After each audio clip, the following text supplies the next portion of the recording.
জাতীয় নির্বাচন সঠিক সময়েই হবে, কিন্তু জামাত এখনো পানি ঘোলা করার চেষ্টা করছে বলে মন্তব্য করেছেন বিএনপির কেন্দ্রীয় নির্বাহী কমিটির স্বেচ্ছাসেবক বিষয়ক সম্পাদক মীর শরফত আলী সপু।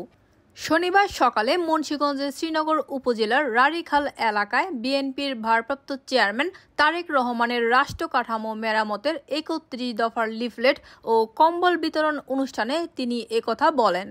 অনুষ্ঠানে উপস্থিত ছিলেন মুন্সিগঞ্জ জেলা বিএনপির আহ্বায়ক সদস্য আওলাদ হোসেন উজ্জ্বল ও জসিম মোল্লা, বিএনপির নেতা খালেক শিকদার, জেলা যুবদলের যুগ্ম আহ্বায়ক প্রিন্স নাদিম ও মাসুদ রানা, জেলা নারী ও শিশু অধিকার ফোরামের সাংগঠনিক সম্পাদক মাহমুদ হাসান ফাহাদ সহ বিএনপি ও অঙ্গ সংগঠনের নেতাকর্মীরা।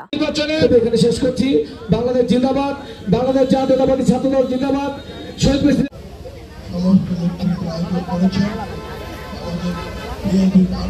উন্নয়নের জন্য কিন্তু একটি দল